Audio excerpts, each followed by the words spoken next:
Друзья, всем привет! Здесь поверхностный обзор французской яхты Jeanneau Sun-Odyssey 419 2017 года выпуска. По моему мнению, яхта очень продуманная, в конструкции учтено множество мелочей и тем удивительнее происшествие, которое произошло с нами еще до выхода в море. Кстати, размеры яхты в метрах. Ширина 3,99, длина 12,76, осадка 2,10.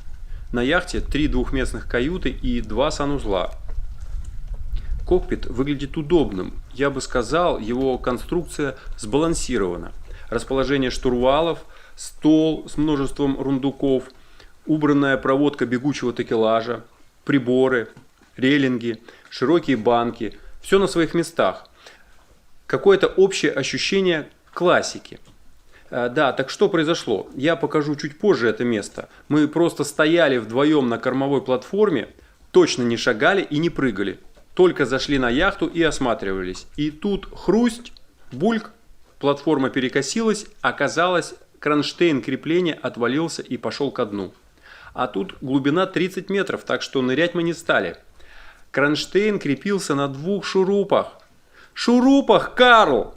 В дерево или в ДСП, что там у этой платформы внутри. Элемент, который постоянно подвергается ударным нагрузкам при работе платформы. Очевидно, что шуруп здесь невозможен.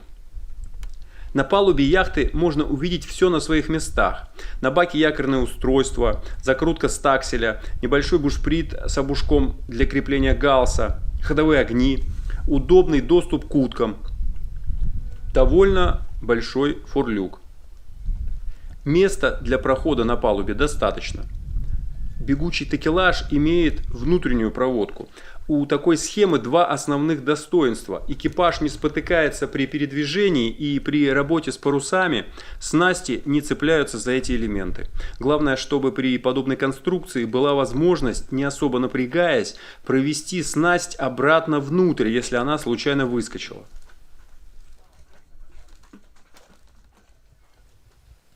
А вот следы экономии. Вместо дорогой лебедки стоит дешевый блок, с помощью которого можно изменить направление тяги троса. То есть наложить трос вот на эту лебедку.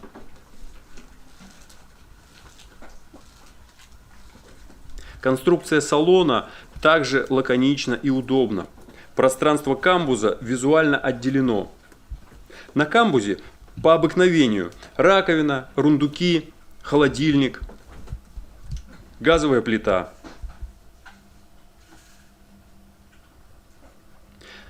Обязательный открывающийся иллюминатор над плитой. Днем салон освещают большие световые иллюминаторы. В салоне светло.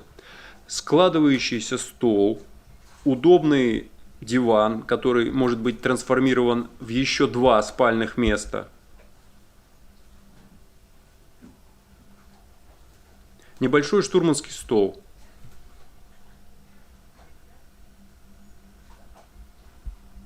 Здесь гальюн и кормовые каюты.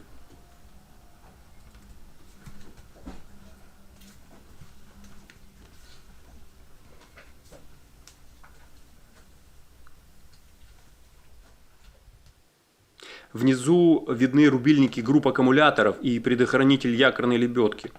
Они легко доступны, но в этом есть и минус. Бывает, неопытный член экипажа неосторожно задевает их ногой или своим чемоданом. Это приводит к отключению, и тогда он может услышать от шкипера много новых слов.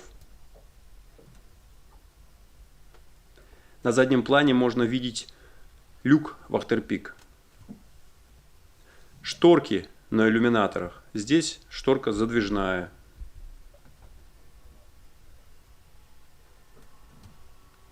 Удобный и вместительный шкаф.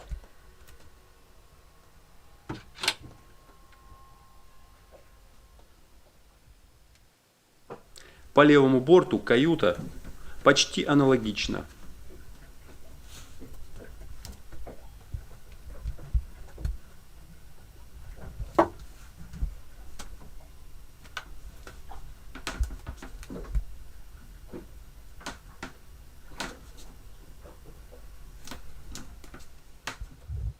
Носовая мастер-каюта имеет свой гальюн, он справа.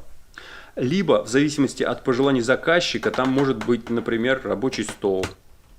Тут полки, шкаф, ящики, пайолы скрипят немилосердно. Яхта не старая, но она выполнена под чартер, и материалы отделки недорогие. С пайолами надо бы что-то сделать.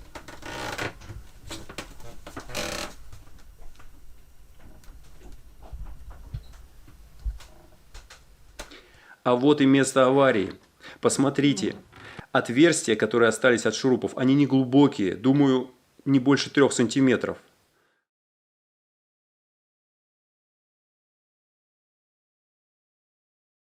Было так, как тут.